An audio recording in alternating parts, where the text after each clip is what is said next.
Hello, my friend. Time for our meeting this Sunday, August 24th. What an August, huh? Today marks 71 years since President Getulio Vargas committed suicide. I remember our class was interrupted around 9:30 a.m. when news of his suicide reached Rio Grande do Sul.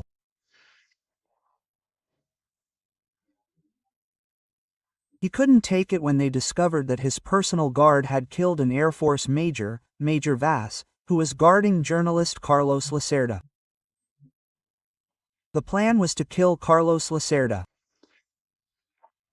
The Air Force conducted an investigation on its own, and the pressure was so great that the President of the Republic wrote a famous will and killed himself. August 24th. August 23rd is 133 years since the death of the man who proclaimed the Republic and was the first president, without being elected, and proclaimed the means, almost by mistake.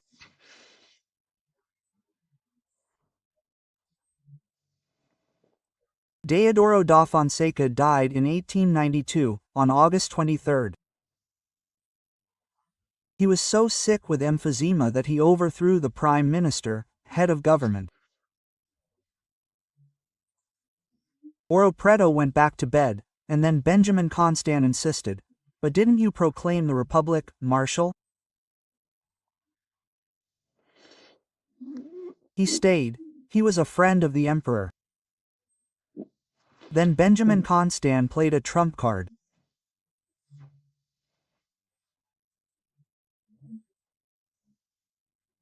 The Emperor replaced Ouro Preto with Gaspar Silveira Martins, to whom Deodoro's favorite had given his heart.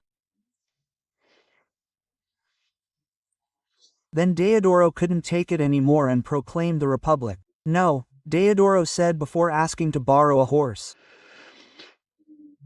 And on August 22, 1976, 49 years ago, Juscelino Kubitschek, former president of the Republic, died on the Dutra Highway, returning by car from Sao Paulo to Rio de Janeiro. He hit I think it was a truck, right? Well, there were 1,000 conjectures. Well, they're legends, right? But I was in Brasilia too. I witnessed that, but I wasn't a witness to it, right? I witnessed it because people wondered, would the military government allow demonstrations? And the military government did nothing. Well, Juscelino was commissioned at the Brasilia Cathedral, a crowd singing Peixe Vivo, accompanying him to Campo da Esperança, where he's no longer, because he's at the JK Memorial, where I also played a role.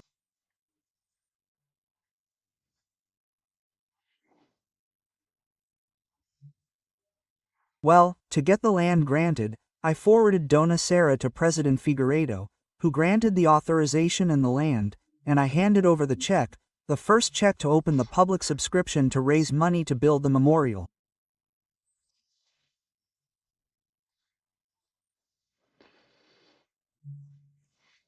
Well, let's get to this weekend's events. Remember to subscribe and at the end to like or dislike.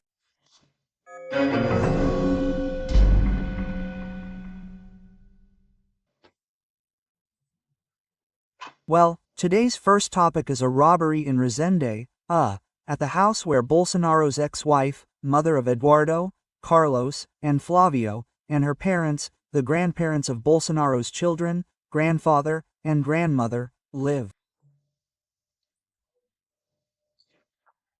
They went in armed, ransacked the place, and claimed they were going to find out where Bolsonaro's money was, which Bolsonaro had sent there.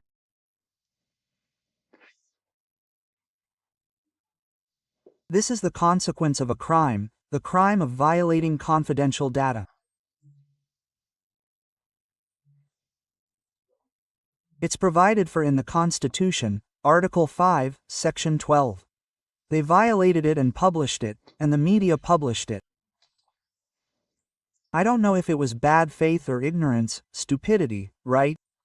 Because they ran a headline, for example, that Bolsonaro had moved 30 million, 44 million in 1 year, right? I don't think it was stupidity, right? Because I did some math just so you understand why I call this stupidity. Let's say you earn 3,000, then 3,000 was deposited in your bank, you paid 1,000 in rent, it's already registered that you moved another 1,000, you moved 4,000, right? Then you transferred, invested 2,000 in another bank. Okay, now you've moved 6,000, you earned 3,000, but you've already moved 6,000, right? Well, then you bring some money back to the previous bank, or $500, right? Then another 500, right? So, by the way, you've already moved 8,000 just by paying bills, transferring one to another from one bank to another. Every time you withdraw, you move. Every time you put in, you move. Every time you pay, you move. Every time you receive, you move. Add it all up, it's already like this. In ours, in your salary of 3,000, it's already 8,000. That's why Bolsonaro was so active, right? Yeah, it's incredible. And they still say the police suspect, the federal police suspect, money laundering.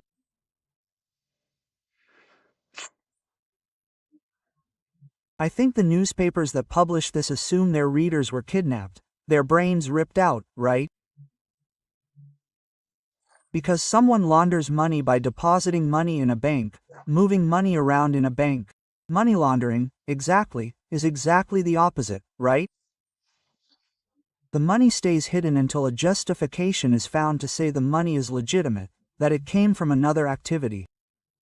It's incredible, right? Well, as jurist Andre Marcila said, right? The crime here is disclosure, because the Constitution speaks of the inviolability of telephone secrecy. For example, those conversations between father and son, the fight I mentioned here, Eduardo, using words I would never use in relation to the father, right? And the argument with a pastor too, he has now apologized for the swear words he used. Silas Malafea. But the disclosure of that, look, I think it deserves a good lawsuit for moral and material damages, because the consequence is a robbery to get the money, right?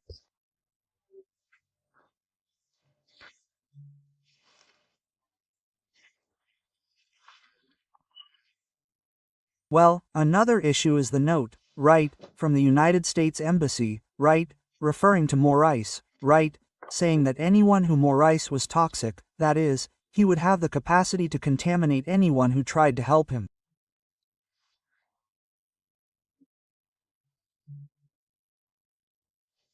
That's the case with Dino, right? Dino made a statement saying that when the stock market crashed, Banco do Brasil shares fell 6%, right? And the other banks too, resulting in a total drop in the value of their shares of 41, 42 billion, right? And Dino said, I didn't know I was so powerful. 42 billion in financial speculation. This is the understanding of someone who declares himself a market communist. Communists hate the market, right? And the market is about trust. When the shareholders who own a piece of the equity of these banks, which is the stock, right?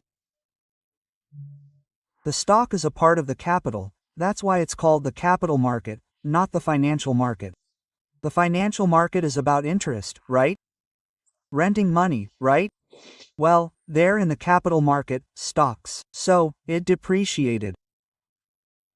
It's a matter of the market being supply and demand, people discussing the price, right? That's what exists in capitalism. Let's take advantage of the low price, we buy. Then if it appreciates, we sell. This isn't just for stocks, it's for any asset that is in a market, and Minister Dino doesn't accept it because of his ideology. But what I wanted to comment on is the following. I heard a very incisive statement from Trump, right? He said so, stay strong, Bolsonaro, and to the great people of Brazil, never give up. Never give up. You are warriors, defenders of freedom, faith, and family. America is with you. Stay proud. The world is watching.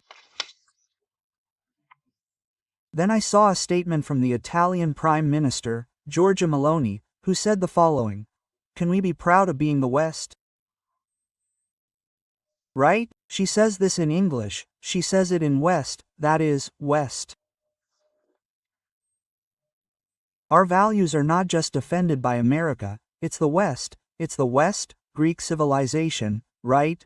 Greek philosophy, Roman law, Christian values, in fact, right? Judeo-Catholic, right?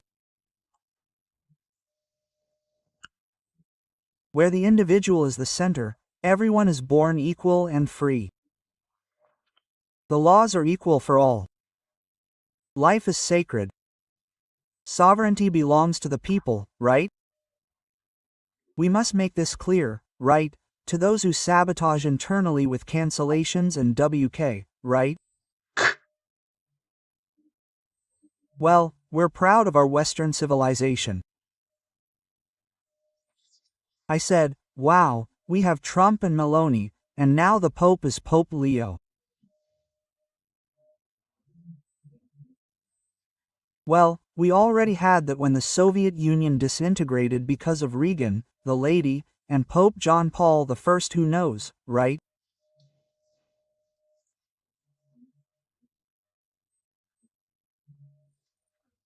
We have some hope there because, as Father Paulo Ricardo teaches, communism didn't catch on in Europe. In Western Europe, it caught on in Europe, let's say, a little Asian, which is Russia, right?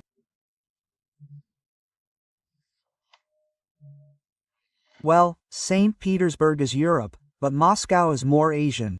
Well, it caught on there, but it didn't catch on in Europe. Why? Because of Christian, Judeo-Christian values.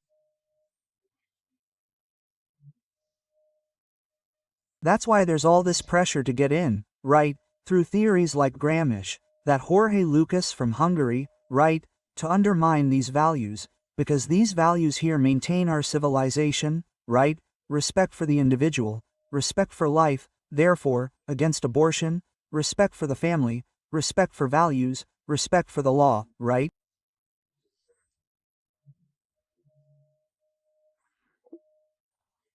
Well, and defense, anyway, of all this, right, that we received from the Greeks, the Romans, the Jews, from Christianity, and we forged this civilization that we can be proud of. For this purpose, today's gospel is from Luke.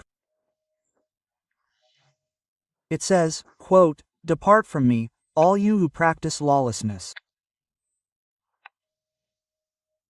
There will be weeping and gnashing of teeth." Quote, Luke chapter 13 verse 27 and 28. From Brasilia, Alexandre Garcia.